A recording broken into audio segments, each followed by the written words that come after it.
Throughout the ages, architects and engineers have designed and built the great structures that have made our world and withstood the test of time.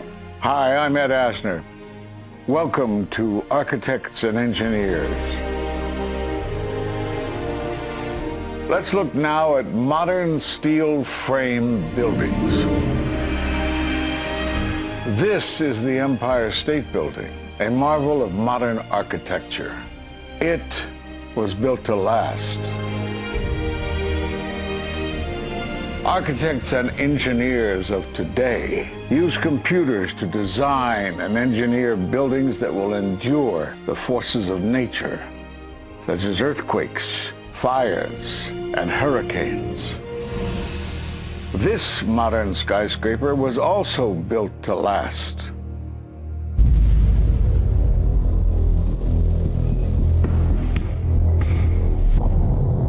We've seen buildings completely destroyed like this before, but only when done intentionally. Danny Jowenko is the expert on this in Europe. What did he say? Dit is controlled demolition. Zeker weten. Zeker weten. Er is nagesprongen. Dit is in opdracht gebeurd. Dit heeft een team gedaan van experts. Let's compare. Explosives are used to demolish buildings like this in just seconds. Okay, so it's a controlled demolition. What's the problem with that? Well, it happened on the afternoon of 9/11 at the World Trade Center. Let's just think about this. Controlled demolitions cannot be engineered and rigged in a day. It takes months. And therefore, this event must have been planned in advance. You hear that? Keep your eye on that building. It'll be coming down. The building is about to blow up. Moving back. We are walking back. There's a building about to blow up. Did they actually use the word brought down, and who was it that was telling you this? The fire department, and they did use the word, we're going to have to bring it down. And these people heard explosions. We heard this sound that sounded like a clap of thunder. It looked like there was a shockwave ripping through the building, and the windows all busted out. About a second later, the bottom floor caves out. The building followed after that. He takes his hand off, and you hear 3, 2, 1, and it was boom, boom, boom, boom, boom. And these reporters recognized it as a controlled demolition. And I turned in time to see what looked like a skyscraper implosion. It looked like it had been done by a demolition crew. The whole thing just collapsing down on itself. For the third time today, it's reminiscent of those pictures we've all seen too much on television before, when a building was deliberately destroyed by well-placed dynamite to knock it down. It was almost as if it were a planned implosion. It just pancaked.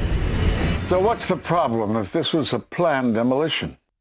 Well, we are told by government agencies that this building came down as a result of normal office fires. The National Institute of Standards and Technology produced their final report in 2008. World Trade Center 7 collapsed because of fires fueled by office furnishings. It did not collapse from explosives or from fuel oil fires. Well, what do you think brought down the building? And what caught my eye is more than 1,300 architects and engineers examine the evidence about Building 7's collapse and disagree with the official report issued by the National Institute of Standards and Technology.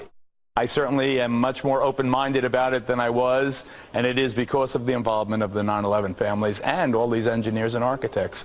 You are about to hear from architect of 23 years, Richard Gage, AIA, member of the American Institute of Architects and founder of Architects and Engineers for 9/11 Truth. Now there are more than 1,500 architects and engineers who say that it could not have been brought down by office fires. They are backed by 9/11 family members who are calling for an independent, unbiased investigation. I'm Richard Gage. Fires have never before caused the collapse of any skyscraper. even though there are numerous examples of much hotter, larger, and longer-lasting fires in these buildings. And in the case of Building 7, the fire that NIST said started the collapse had actually burned out over an hour before. It could not have caused the collapse, as NIST claims.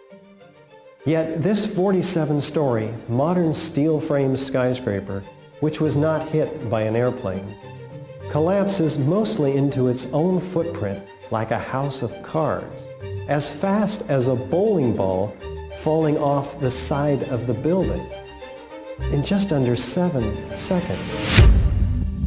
Listen to the experts. Building number 7 descended in free fall for the first 100 feet, which means that there was absolutely no resistance to the descent whatsoever. NIST has admitted it went into free fall for 8 stories. And going from motionless to free fall instantly, that's a bothersome part of the puzzle because NIST never explained it. We've got a building that came down in its own footprint, so all of the columns really needed to be severed at the same time in order for that structure to fall the way that we saw. The symmetry is the smoking gun. The whole building completely comes down in one continuous motion. There couldn't have been any structural resistance. According to NIST, the failure occurred at column 79 on level 12. They're talking about a single columnar collapse or failure that resulted in a total collapse of the building. It is possible that you could have a local failure as a result of a connection failing. But the likelihood of that failure dragging the entire building in such a fashion that all the columns would fail at the same time is an impossibility. Impossibility? Yes. What I saw, it was a classic implosion. The center of the core, the penthouse area, starts to move first, and then the building follows along with it. I'd like to know why NIST excluded the document from FEMA in Appendix C that documented the evidence of melting steel. Why is this forensic evidence not being included in the report? In an office fire, you cannot generate enough heat to melt steel. And yet we have evidence of molten iron. R.J. Lee Company, USGS, and Dr. Stephen Jones's work, all three separately found these microspheres. In the dust, we found what we characterize as unreacted thermitic material in the shape of some very tiny red-gray chips, which have different properties, and in the reaction they produce molten iron, which is the prime indication of a thermitic reaction. And such a reaction can be used to destroy steel structures.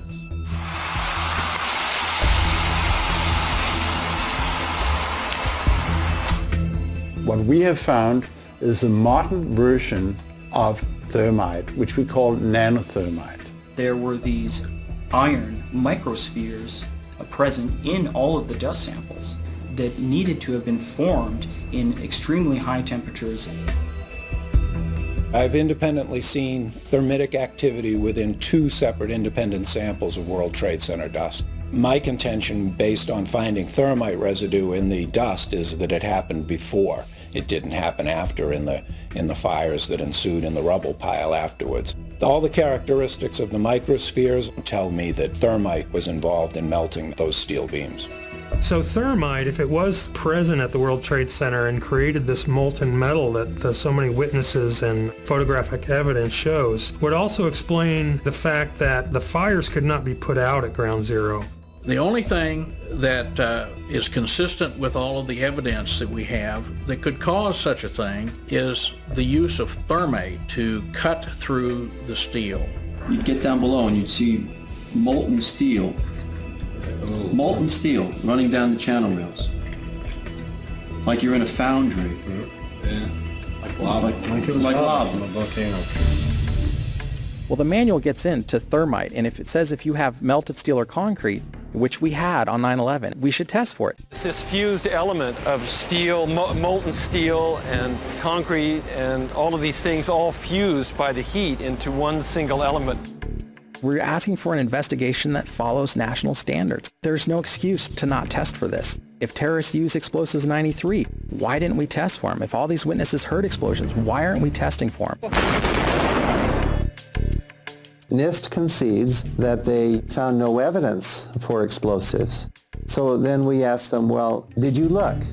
And they said, no, we did not look for explosives or residues of explosives. So the preconceived notion of NIST is that there's no evidence for explosives, and so there's no point in looking. That is the most unscientific thing that you can possibly think of, not to look because you don't expect to find evidence, and in fact the evidence is overwhelming. They state these conclusions for which there's virtually no evidence, and then they ignore conclusions that can be drawn from the evidence. The Freedom of Information Act request to NIST was denied with the claim that releasing this data might jeopardize public safety. How could it possibly jeopardize public safety? The destruction of evidence was a criminal act in itself.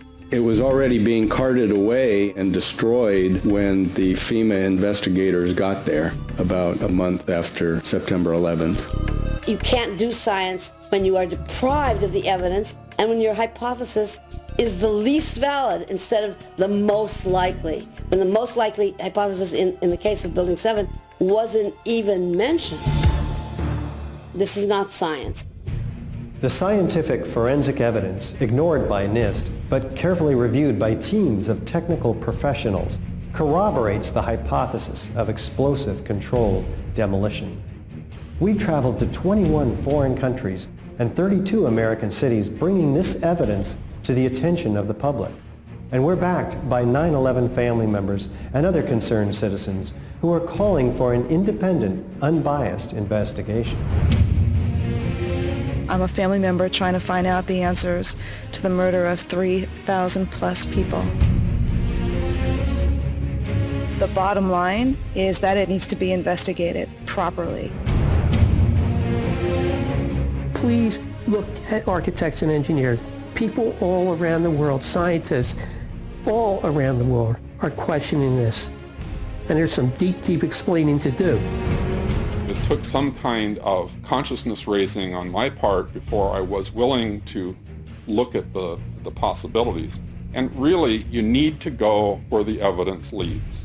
As an engineer, and I have 3 degrees in engineering, I signed that petition for architects and engineers for 9/11 truth some time ago because the American people absolutely need the truth of 9/11. Look at the evidence. In fact, I'll say this very categorically.